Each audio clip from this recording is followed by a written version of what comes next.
පුතා ඔයාලා දන්නවද මේ ලෝකේ බලවත් රටවල් ඔක්කොම අඟහරු ලෝකේ දිනන්න හැදුවත් එයාලා මුහුණ පාපු ලොකු ප්‍රශ්නයක් තිබ්බා. ඒ තමයි අඟහරු ලෝකේ තිබ්බ දැඩි සීතල සහ අඳුරත් එක්ක කොහොමද ඡායාරූප ගන්න කියන එක. නාසා ආයතනයේ තිබ්බ පැරණි සෙන්සර් වලට පවා පුතා මේ අඳුර පසාරු කරගෙන මේ අඟහරු ලෝකේ බලන්න ක්‍රමයක් තිබ්බේ නැහැ.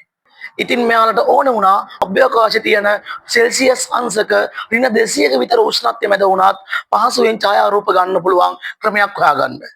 ඉතින් මේ කාලෙම නාසා ආයතනයේ රසායනාගාරයක් ඇතුලේ එක්තරා විද්‍යාඥයෙක් සුවිශේෂී පරීක්ෂණයක් කරා. මේ විද්‍යාඥයා හොයාගන්නවා ක්වොන්ටම් වෙල් ඉන්ෆ්‍රාරෙඩ් ෆොටෝ ඩිටෙක්ටර් කියලා අලුත්ම තාක්ෂණයක්. හැබැයි නාසා ආයතනයේ හිටපු ගොඩක් විද්‍යාඥයෝ මේකට කැමති වුණේ නැහැ. එයාලා කිව්වා මේක අසාර්ථක වෙනවා කියලා. මොකද පරමාණු වල ශක්ති මට්ටම් පාලනය කරලා මේ වගේ සෙන්සර් එකක් හදන්න බෑ කියලා ඒගොල්ලෝ කිව්වා.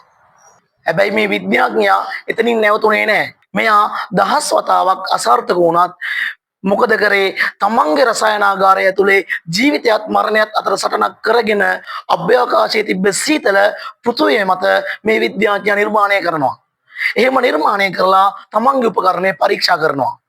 අවසානයේ මේ විද්‍යාඥයා සාර්ථක වෙනවා. හැබැයි පුතා මෙයාට මේක ලේසි වුණේ නැහැ. මෙයා ආවේ ඊටාම කුඩා දූපතකින්.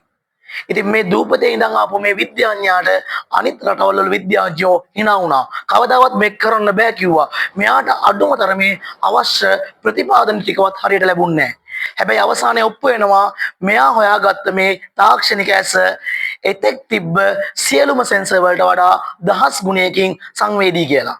ඉතින් පුතා ඔයාලා දන්නවද අන්තිමට ලෝකෙ හිටපු අසම සම විද්‍යාඥයෝ පවා පුතා මේ සොඳුරු විද්‍යාඥයාට හිසනමා ගෞරව කරනවා.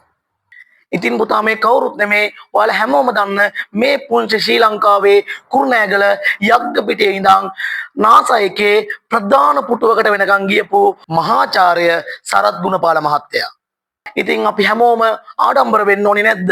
මොකද මේ මුළු විශ්වයම දකින විදිය වෙනස් කරේ අපේ ලංකාවේ හිටිය සොඳුරු මිනිස්සෙක්.